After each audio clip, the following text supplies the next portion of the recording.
নমস্কার বন্ধুরা, চলুন আজ আপনাদেরকে মিষ্টি রেসিপি করে দেখাবো। দেখুন, এই ছানা জিলিপিটা আমার কত সুন্দর নরম তুলতুলে হয়েছে। আপনাদেরকে কেটে দেখাচ্ছি, একদম দোকানের মতন। এর জন্য আমি কোনো ছানা ব্যবহার করিনি, শুধুমাত্র গুঁড়ো দুধ আর ময়দা দিয়ে এই ছানা জিলাপিটা তৈরি করেছি। চলুন তার রেসিপি আপনাদেরকে দেখাই। তার জন্য দেখুন, এখানে 10 টাকা দামে দুটো গুঁড়ো দুধের প্যাকেট নিয়েছি। একটা বাটির মধ্যে আমি 1 বাটি আর হাফ বাটি ময়দা নিয়ে নেব।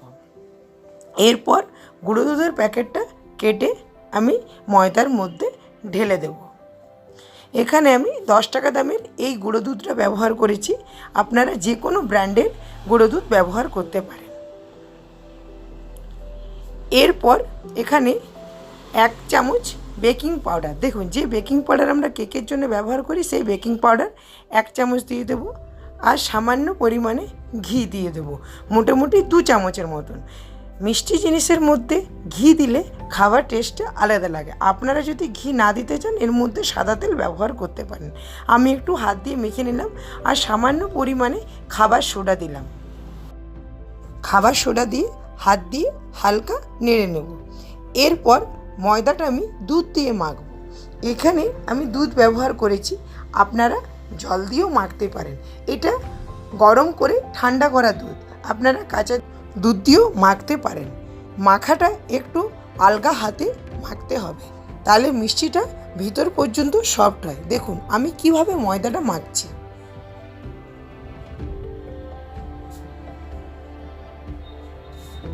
দেখুন এইভাবে মেখে 10 মিনিটের মতন ঢাকা দিয়ে রেখে দেব।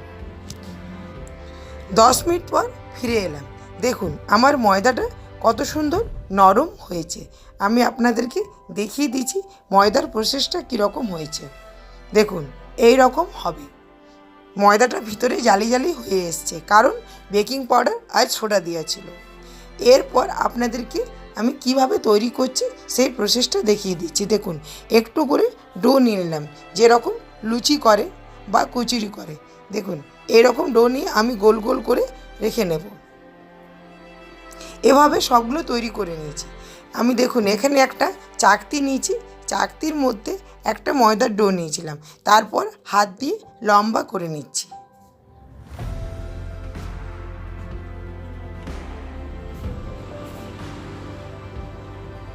এরপর দেখুন কিভাবে ময়দাটা আমি গোল করলাম।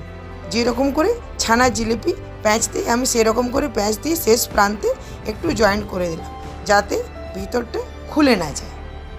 এভাবে আমি সবগুলো করে নেব।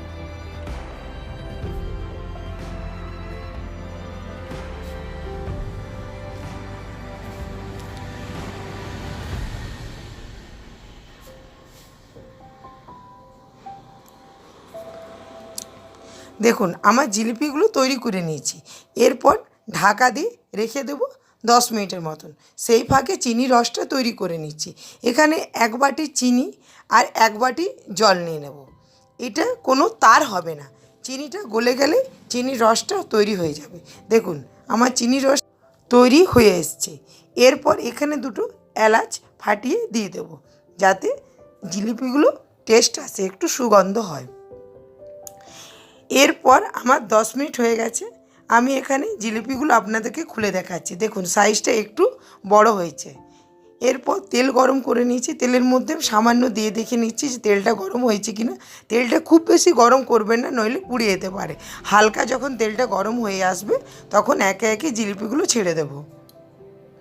একদম সিম আঁচে জিলিপিগুলো ভাজবেন, তাহলে ভিতর পর্যন্ত ভাজা হবে, নইলে উপরটা রং হয়ে যাবে, ভিতরটা কাঁচা থেকে যাবে।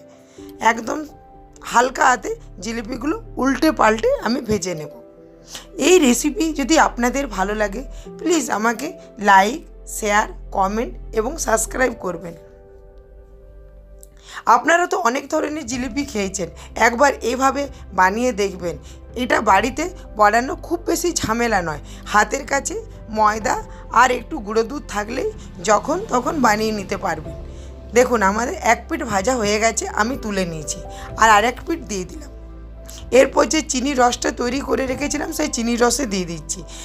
চিনির রসের মধ্যে পুরো জিলিপিগুলো ডুবিয়ে রাখলে আপনাদের জিলিপি খুব সুন্দর নরম এবং এটা 2 থেকে 3 দিন খুব ভালো থাকবে। দেখুন আমার জিলিপিগুলো হয়ে গেছে, এটা 2-3 ঘন্টা ভিজিয়ে রাখবেন।